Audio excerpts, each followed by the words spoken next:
வணக்கம். நலவாழ்வு நம் கையில் அப்படிங்கிற நிகழ்ச்சியில் உங்களை எல்லாம் சந்திக்கிறதுல ரொம்ப மகிழ்ச்சி. இந்த நிகழ்ச்சியில் நம்ம அன்றாடம் நம்மளை சந்திக்கக்கூடிய சவால்களான மருத்துவ சவால்களான நோய்கள், அந்த நோய்க்கான காரணங்கள், அந்த நோய் வராமல் தடுப்பதற்கு என்ன மாதிரி உணவு பழக்கம் இருக்கணுங்கிறதெல்லாம் நம்ம பார்க்குறோம். இன்னைக்கு நம்ம பார்க்க இருக்கிறது பெண்களுக்கான ஒரு நல்ல பிரச்சனை. பெண்களுக்கு மாதவிடாய் அப்படிங்கிறது அவர்கள் பூ பெய்திய காலம் முதல் மாதவிடாய் நிறைவு பெறும் வரைக்கும் கிட்டத்தட்ட ஒரு 30லிருந்து 35 ஆண்டுகள் அவர்கள் அன்றாடம் சந்திக்கக்கூடிய ஒரு இயல்பான நிகழ்வு. அந்த மாதவிடாய் காலத்தில் ஒரு பெண் ஒரு சின்ன உடல் இயங்கியல் அடிப்படையில் ஒரு சின்ன சோர்வுக்கு உட்பட்டு தான் இருக்காங்க. அந்த சூழ்நிலையில் அவர்களுக்கு சரியான அளவில் அந்த மாதவிடாய் நிகழ்வு கரெக்டான இடைவெளியில் நிகழணும், சரியான அளவில் இரத்தப்போக்கு இருக்கணும். அதுக்கப்புறம் மாதவிடாய் முடியும் போது படிப்படியாக அந்த இரத்தப்போக்கு குறைந்து அதுக்கப்புறம் முற்றிலுமாக மாதவிடாய் நிகழ வேண்டும். இந்த நிகழ்வு இயல்பாக இருந்தால் தான் ஒரு பெண்ணுடைய உடல் நலம் ரொம்ப சீராக இருக்கும். மாதவிடாய் நிகழ்கிறது இயல்பாக நிகழ்வது அவர்களுடைய கருத்தரிப்பு விஷயம் மட்டும் அல்ல. கண்டிப்பாக கருத்தரிப்புங்கிற ஒரு விஷயமும் ஒரு குழந்தை பேற்றை எடுக்கக்கூடிய நிகழ்வுக்காகத்தான் அது நடக்கிறது அப்படின்னு வச்சுக்கிட்டா கூட அந்த பெண்ணுடைய ஹார்மோன் அவர்களுடைய உடலின் மற்ற உடல் நலத்திற்கும் ரொம்ப தொடர்பு இருக்குது. அதனால் நல்ல மாதவிடாய் சரியான அளவில் சரியான இரத்தப்போக்கோட சரியான இடைவெளியில் ஏற்படக்கூடிய பெண்ணுக்கு அந்த பெண்ணினுடைய உடலின் மற்ற ஆரோக்கியமும் மிகச்சிறப்பாக இருக்கும். அந்த பெண்ணினுடைய இருதயம் நல்லா இருக்கும், அந்த பெண்ணினுடைய சிறுநீரகம் நல்லா இருக்கும், அந்த பெண்ணினுடைய குடல் வயிற்று உறுப்புகள் எல்லாமே நல்ல சரியாக நிகழ்வதற்கு அவர்களுடைய மாதவிடாய் ஒழுங்காக அமைவதும் ரொம்ப ஒரு முக்கியமான விஷயம். சாதாரணமான பெண்கள் ஒரு 12 வயதில் 13 வயதில் முதலில் அந்த மாதவிடாய் தொடங்குகிறது, பூ பெய்துதல்ங்கிற நிகழ்வு நடக்கு. அதற்கப்புறம் 28 நாளைக்கு ஒருக்க ஒரு 3 4 இல்லை 5 நாட்களோ அவர்கள் குடும்ப பாரம்பரியத்தை பொறுத்து அந்த மாதவிடாய் நிகழ்வு இருக்கும். அந்த நாட்களில் முதல் நாளில் மிக குறைந்த அளவில் இரத்தமும், 2வது 3வது 4வது நாட்களில் அதிக அளவுலையும், 4வது நாட்களுக்கு அப்புறம் கொஞ்சம் கொஞ்சமாக அது குறைந்து 5வது நாளில் முற்றிலுமாக நின்று போக வேண்டும். இதுதான் ஒரு சரியான மாதவிடாய் அப்படிங்கிறது. அப்படி இல்லாமல் அது மாதவிடாய் 28 நாள்ங்கிறது 40 நாள் ஆகுது, 50 நாள் ஆகுது, அல்லது மாதவிடாய் 28 நாளில் வருது ஆனால் 2 நாள் தான் இரத்தப்போக்கு இருக்குது, சரியாக இரத்தப்போக்கு இல்லை, அல்லது மாதவிடாய் 28 நாளில் வருது ஆனால் 7 நாள் 10 நாள் வரைக்கும் தொடர்ந்து இரத்தப்போக்கு இருக்கிறது. இப்படி எல்லா சூழ்நிலையுமே ஏதோ ஒரு நோயைத்தான் குறிப்பிடுகிறது. அது மாதிரி மாதவிடாய் முடிவுங்கிறது ஒவ்வொரு பெண்களை பொறுத்து, அதாவது ஒவ்வொரு குடும்பத்தை பொறுத்து, ஒவ்வொரு ரேசஸை பொறுத்து மாறும். ஆசிய பெண்கள்னு எடுத்துட்டோம்னா ஒரு 48 வயதுலேருந்து 51 வயதுக்குள்ள அந்த மாதவிடாய் முடிவு ஏற்படும். முடியக்கூடிய காலகட்டத்தில் சில நேரங்களில் 3 மாதங்களுக்கு ஒருக்க மாதவிடாய் ஏற்படலாம், அதிக இரத்தப்போக்கு இருக்கலாம், அதுக்கப்புறம் கொஞ்சம் கொஞ்சமாக அது முழுமையாக நின்று போகும். இன்றைக்கு பார்த்திங்கன்னா இந்த மாதவிடாய் காலத்திலையும் நம்ம ஓடி ஆடி வேலை செய்ய வேண்டிய கட்டாயம். அன்னைக்கெல்லாம் மாதவிடாய் வந்துடுதுன்னா அந்த பெண்ணுக்கு முழுமையாக ஓய்வு கொடுத்தாங்க. அந்த காலகட்டத்தில் வேறு ஃபிசிக்கல் ஒர்க் இருக்காது. ஆனால் இன்றைக்கு அந்த மாதவிடாய் காலத்திலும் அவர்கள் விளையாட வேண்டியிருக்கிறது, அவர்கள் நிறைய அலுவலகத்துக்காக பயணிக்க வேண்டியிருக்கு, 2 சக்கர வாகனம் 4 சக்கர வாகனம்னு போக வேண்டியிருக்கு. ஸோ அதே அளவு மன அழுத்தமும் அதே அளவு உடல் அழுத்தமும் அந்த காலகட்டத்திலையும் அந்த பெண் அதை தாண்டி வர வேண்டியிருக்கு. அப்படி இருக்கிற சூழ்நிலையில் அந்த பெண்ணுக்கு சரியான உடலில் உணவும் ஊட்டச்சத்தும் கிடைக்கல அப்படின்னா இந்த இரத்தப்போக்கின் காரணமாக அந்த காலகட்டத்தில் அதிகப்படியான உடல் உழைப்பு இருப்பதனால இரும்பு சத்து குறையலாம், வேறு சில நோய்களும் வருவதற்கான வாய்ப்பு இருக்குது.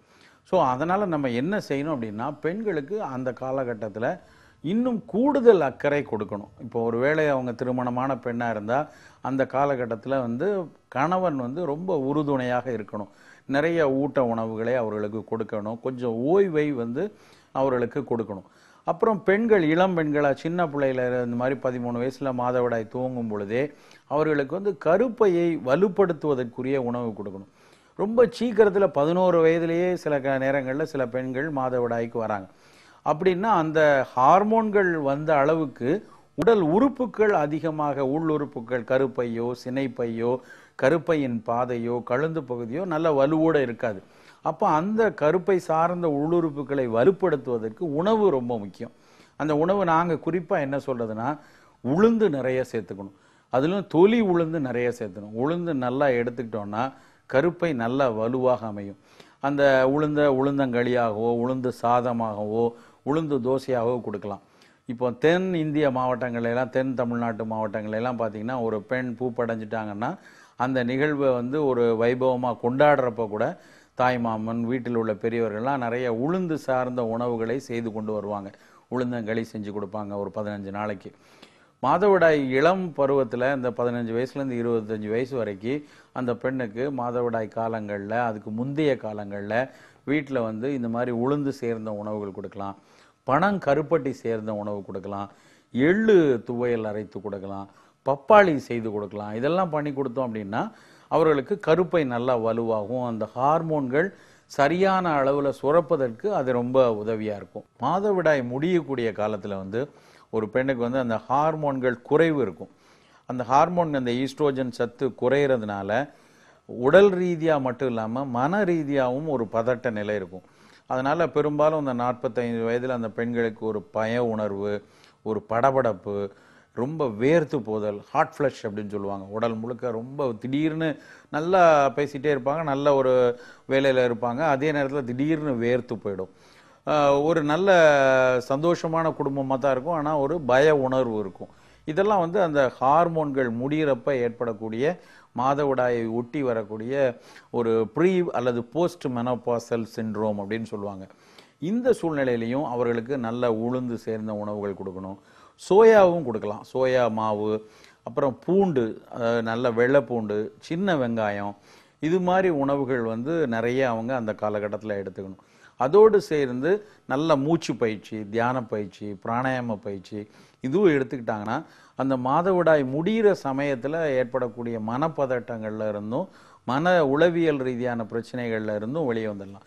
ஏன்னா அந்த 45 வயதில் தான் வீட்டில் அந்த பெண்கள் வந்து அந்த பெண்ணுக்கு இன்னொரு பெண் குழந்தை இருந்திருந்தாங்கன்னா அவங்க திருமணமாகி போகக்கூடிய பருவமாக இருக்கும்.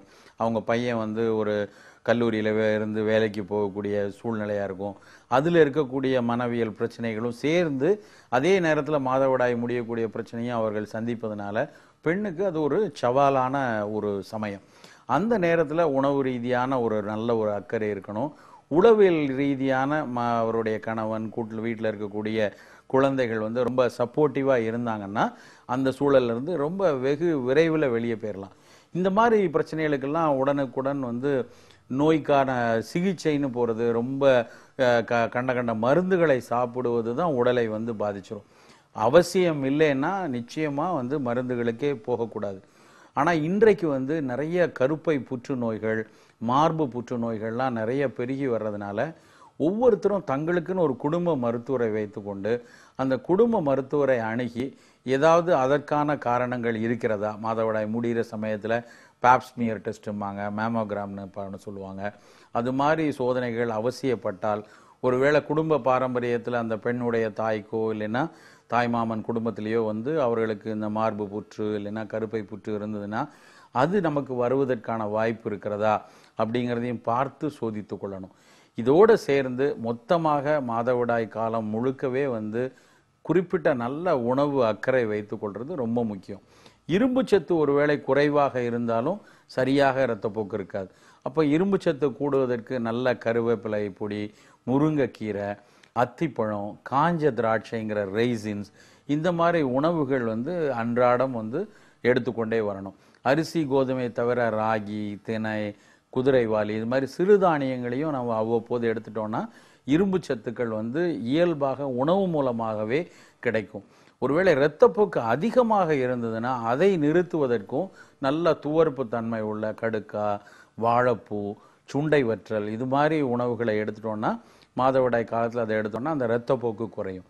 இது மாதிரி கொஞ்சம் பூப்பு காலங்களில் வந்து ரொம்ப அக்கறையோட உணவு பழக்க வழக்கமும் அதற்கேற்ற உடல் பயிற்சியும் தியான பயிற்சியும் எடுத்துட்டோம்னா மாதவிடாய் காலங்கிறது ரொம்ப ஒரு பிரச்சனைக்குரிய காலமாகவே இருக்காது. பெண்ணுக்கு அது வந்து உடல் ஆரோக்கியத்திற்கும் மிக ஒரு அடித்தளமாக அமையும்.